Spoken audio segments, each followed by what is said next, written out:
On Bloomberg earlier today, Gary Gensler explained his setback against Ripple in the SEC case. I'm going to dissect this film. This video and go into detail about whether Gary Gensler and the SEC appear to be planning an appeal. Judge Torres' decision and the Ripple SEC case are critical. It is now one of the most contested issues in cryptocurrency. I'd like to share my thoughts with you. However, near the end of the film, they start talking about Palau.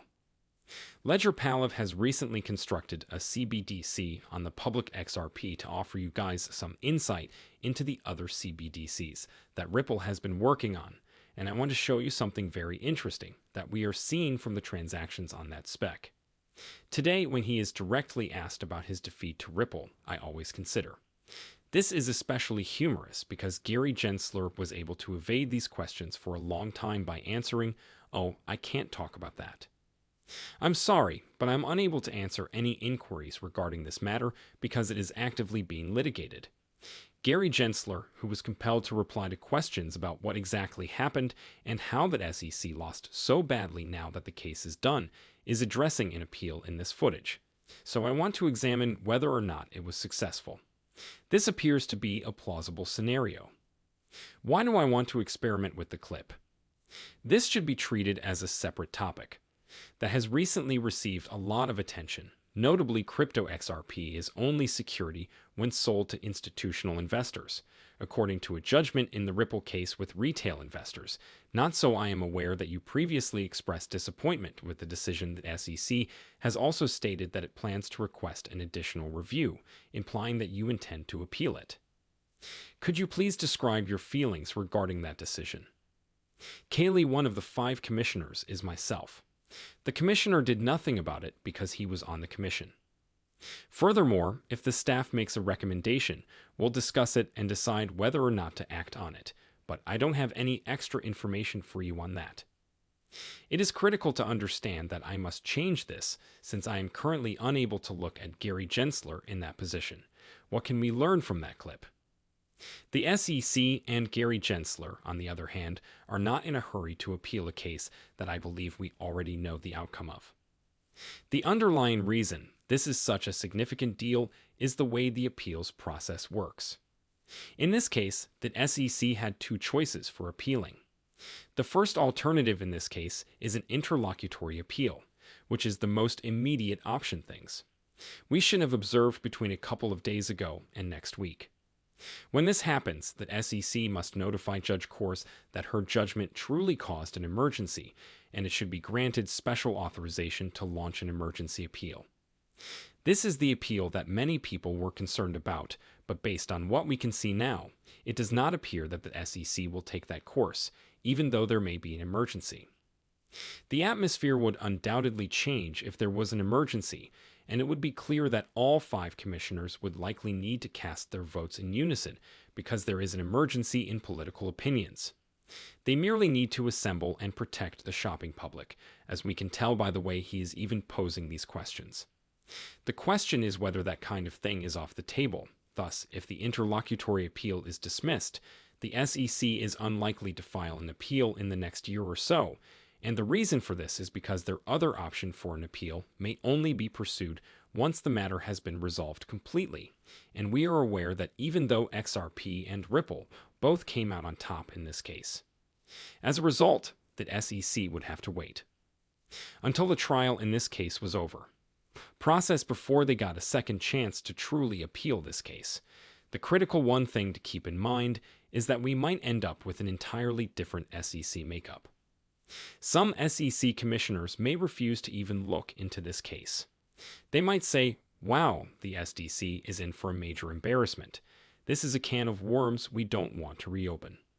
The main point I'm trying to make is that there won't be an appeal. In this instance, if we miss this deadline, the interlocutory appeal will expire swiftly. What's particularly interesting about this is that we've had multiple attorneys who, in all honesty, underestimated the outcome of the entire case from the start, propagating a message on Twitter and in open interviews that the SEC would undoubtedly appeal this case. According to everything I'm seeing right now, the SEC will continue to mention appeal in this decision, but never actually do so. Another point I'd like to emphasize is that there's still a good chance that the charges that are still pending in this case and could go to trial will be resolved before trial. If this happens, it makes it even less likely that this case would be appealed. Additionally, I feel that a settlement for the outstanding costs is extremely plausible.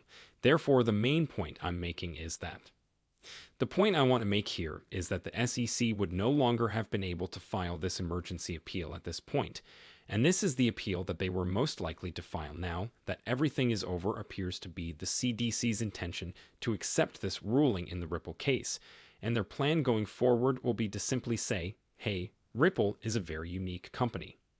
We cannot say that your coin or your cryptocurrency business are comparable. Facts and conditions are all present, but in any case, I thought this to be quite interesting, but I wanted to talk about the Palau.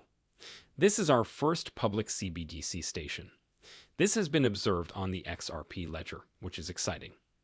Because Palau does not have a central bank, the currency is a national stablecoin rather than a CBDC. However, if Palau had a central bank, it would function similarly to a CBDC. In this movie, we will refer to it simply as CBC because the United States was unquestionably actively participating in this project. Without American approval, Palau would not have made the effort to build this CBC. The ability to view the transactions is available.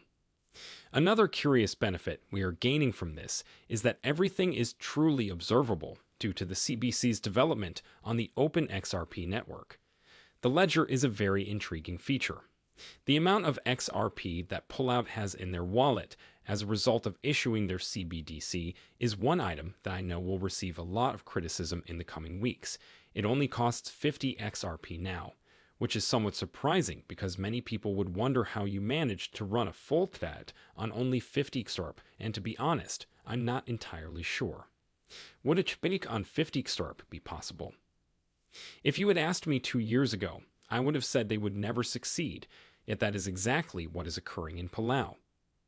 Does this mean that you don't need XRP, or that you'll only want a small amount of XRP in the future? I don't think that's the case because there will never be a demand.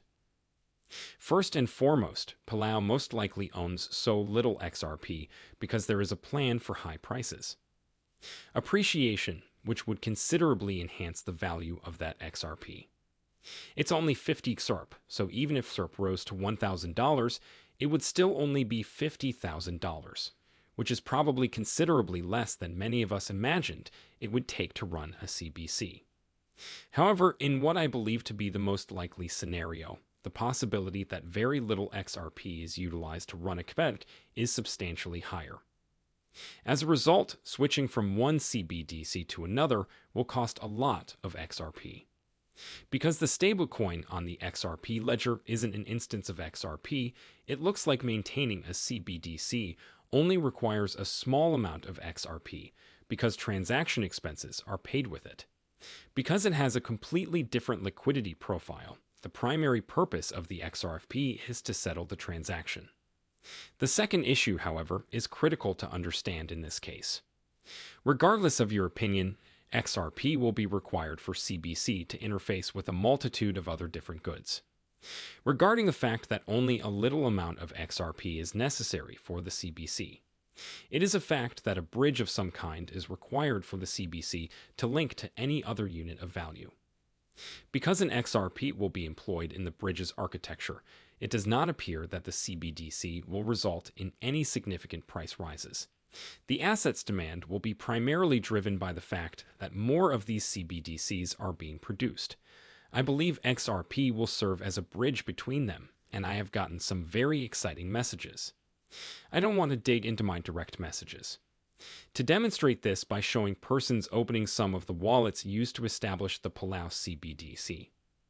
Looking at what additional wallets these providers have developed after opening them now that the CBDC for Palau has been established, we know that these wallets came from Ripple employees or various Ripple accounts, and they could also see that several of these individuals have organized other initiatives in a remarkably similar manner, dubbing them Bank of America. Mexico, London Bank, and Brazilian Bank. Palau was the first to go live, which validates my original theory. According to this, running a certain CBDC may not require a big number of XRP. But if you want to get to the Palau dollar, the Mexican dollar, or the Mexican peso will require a bridge in the middle. That is where XRP is in demand. You only need to go to XRP scan if you are affected. Remember to like and subscribe if you enjoyed this video.